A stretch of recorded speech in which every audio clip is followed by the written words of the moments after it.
Hello everyone, Michael here of the Unison Project. Today I wanted to talk about prepping and food security.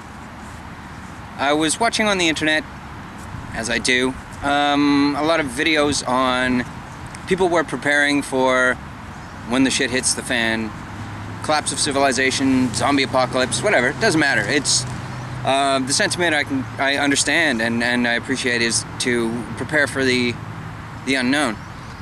Unfortunately, and what I found really upsetting was so many videos devoted to how to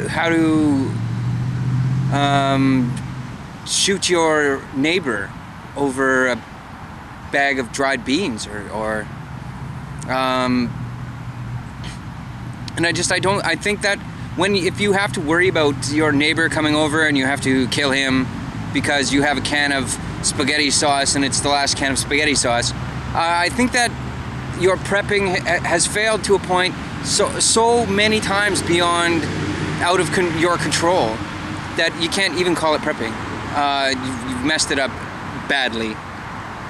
And this is why my opinion goes that way, is that if you spend $200 on a gun to defend your bunker full of food, well, that $200 can grow all the food your neighbors are ever going to need, plus all the food you're ever going to need. If you have a functioning food-producing area, bandits aren't going to come and steal your potato plants.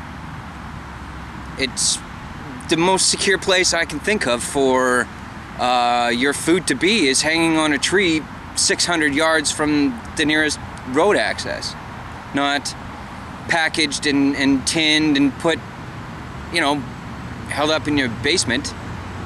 And I'm not speaking to anybody in particular here. It's just, I don't know. Depends on what you're preparing for. And to me, the collapse of civilization means that I have to prepare in order to help civilization maintain itself, not just to, I don't know.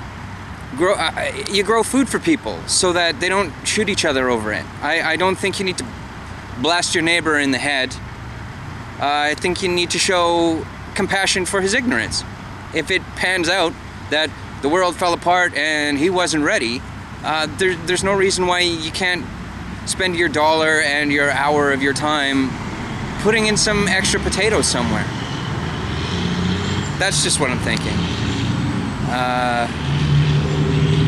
So if civilization does devolve, I think that it's going to be pulled back together by people feeding one another, not by, I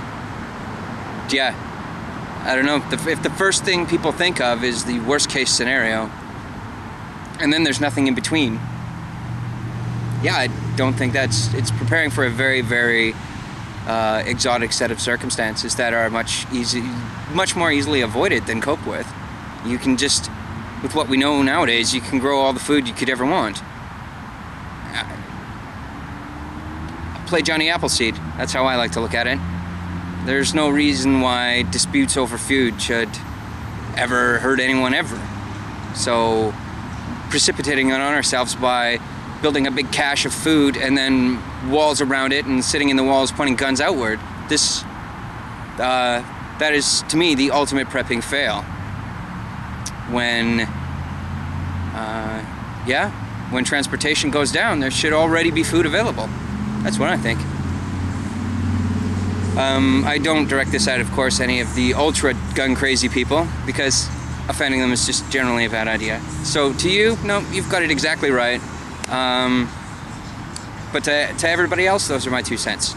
So that's Michael, the Unison Project, trying to talk about how to get our communities in unison rather than antagonistic and hoarding weapons in order to hurt one another over the most basic of things. So that's it. Anyway, thank you everyone.